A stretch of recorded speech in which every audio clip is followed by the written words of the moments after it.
Well guys, it has been raining non-stop for essentially the last 24 hours, and I didn't want to put this tent away in the rain. This is the new Polaris Lite, so NatureNest Polaris Lite. And yesterday I did my complete review of this tent, but the one thing I wasn't able to assess was how well does this tent perform in the rain. And since I left it out over the last night because I didn't want to put it away wet, because it started raining while I was making that video, I went ahead and left this thing out. It has been solid drenched for the last 24 hours. And I just want to take a look inside and see how well has this held up as a brand new tent, never before been used, in an overnight downpour. And just for expectation management, I did leave this screened in portion open. So the screen was closed, but the protective layer behind it was open. And I can already see right here where, based on the way the awning is, water was able to essentially slide down this way. So I'm gonna give this tent a buy or a pass anywhere in this area where we might have some water. And I'm gonna look on the other side where I did in fact have everything sealed up. And just on this side right here, everything does appear to be sealed up. And I don't know if it's from the direction of the wind, but this side already looks much drier than the other side. The awning seems to be standing up pretty well. We do have our 4 poles holding it up. There was just a small amount of a puddle in there, very small, nothing too major. And let's get inside. And guys, I apologize if my camera gets a little wet. I'm trying to keep it angled downward just a little bit to prevent any moisture from accumulating on the lenses. Under the awning, everything actually feels pretty nice. There's just a little bit of moisture on the edge there. And I don't know why, but it does appear as if the rain has been coming in, you know, from my left into this area. And I can definitely see where I left that bug fly open, that screen, that side. I can definitely see some potential moisture in that area. So I've got this front door all rolled up and out of the way. Right here, I can see obviously the moisture from where I left that door open.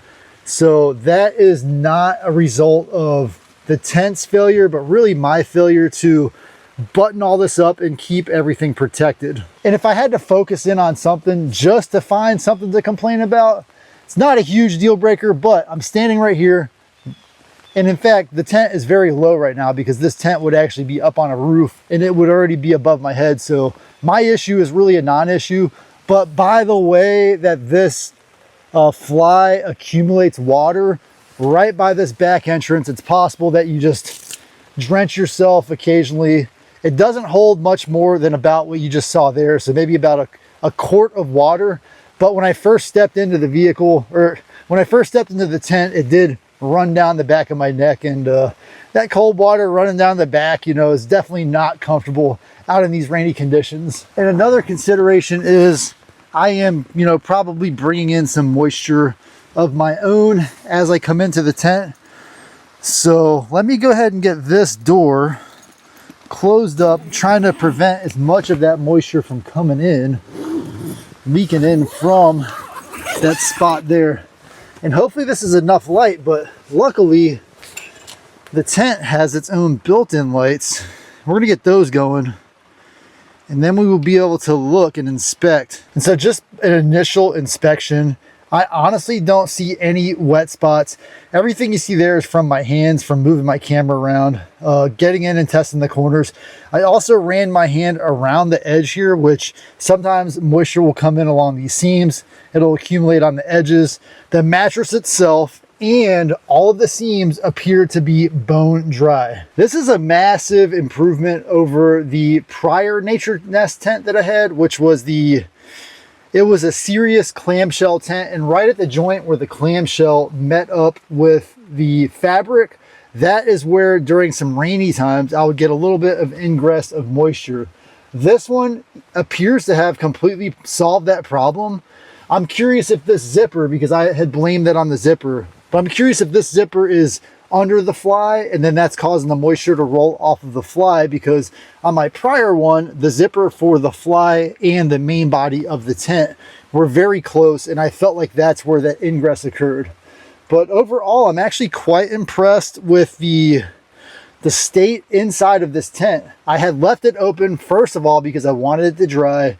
Then it just rained and rained, and I don't want to put this away wet because I'm not going to use it for a few months, and I don't want it to get moldy inside. And we have rain on the forecast for the next week. So that is pretty much it, guys. It's a really short video, but the main thing is this NatureNest Polaris Lite.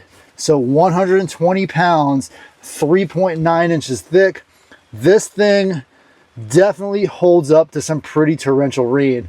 It has been very serious, and I am glad to see this, because if you are out overland camping or camping in a rooftop tent, you definitely don't want to wake up in a massive puddle. It could ruin your day. So if you appreciated the video, give me a thumbs up, and I'll catch you on my next adventure.